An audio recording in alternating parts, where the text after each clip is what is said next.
Now, I'm going to play some painful footage, painful for Victorians, Nick. Here are some folk in Glasgow telling Herald Sun reporter Newey just how happy they are that long-suffering Victorian taxpayers are paying for their Commonwealth Games.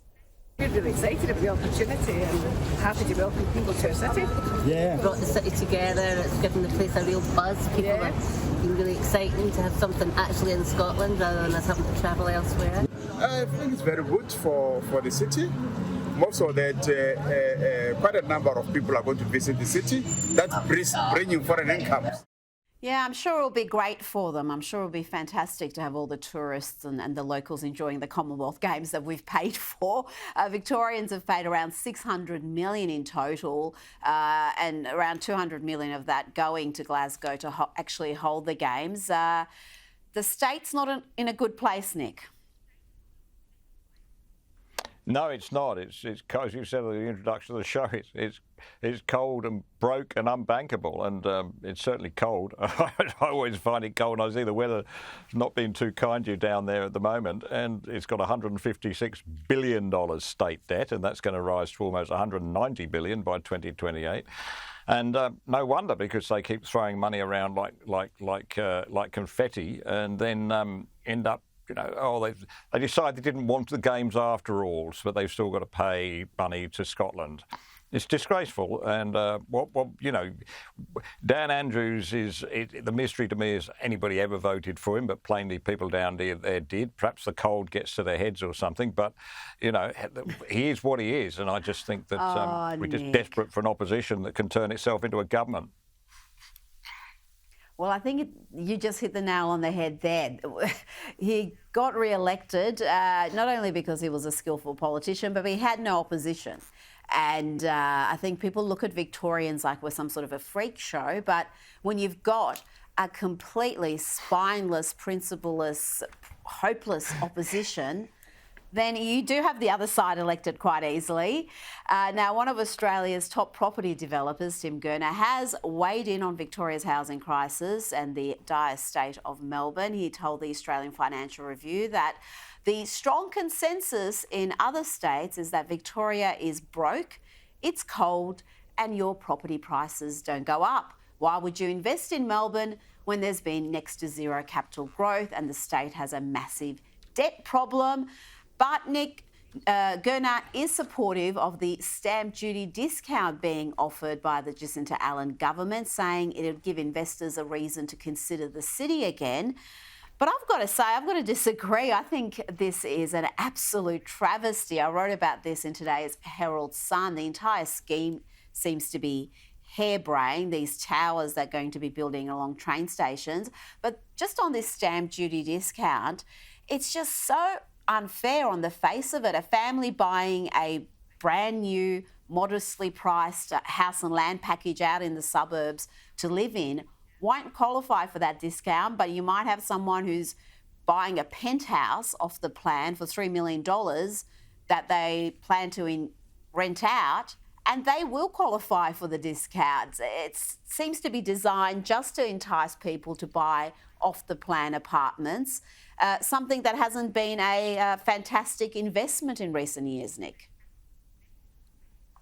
Yeah. I mean, that's right. Land tax is an incredibly unfair form of taxation. All forms of taxation are unfair in my view, but this is particularly unfair because you're taxing people on unrealised capital gains, essentially. And you're right in saying that if you build a 60-storey tower block, if you were to build such a thing in Melbourne, stick lots of apartments in there, the land tax per unit would be relatively low. But if you've got an elderly person who's living in the family home, or they've got bought a investment property out there in the suburbs on a quarter-acre block of land, then they're in for real trouble, and it does punish people very hard. People that have scrimped and saved to pay off their mortgages, get themselves a property or an investment property, they're the ones being punished by this, and it's just a very unfair way of doing it. Stamp duty's not great, by the way, but this is not the way to get rid of stamp duty.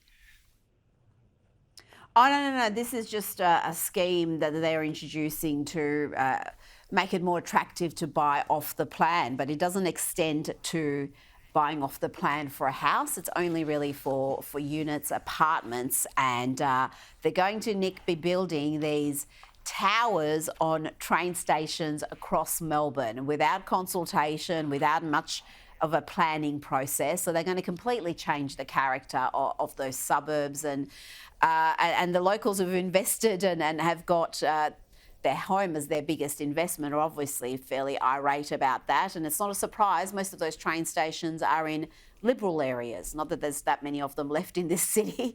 Now, I'm interested in a piece you wrote for the Australian newspaper about the real reasons behind Australia's declining birth rate. Australian National University demographer Liz Allen told the Sydney Morning Herald that it's housing affordability, economic insecurity, gender inequality and climate boiling. That's the reason.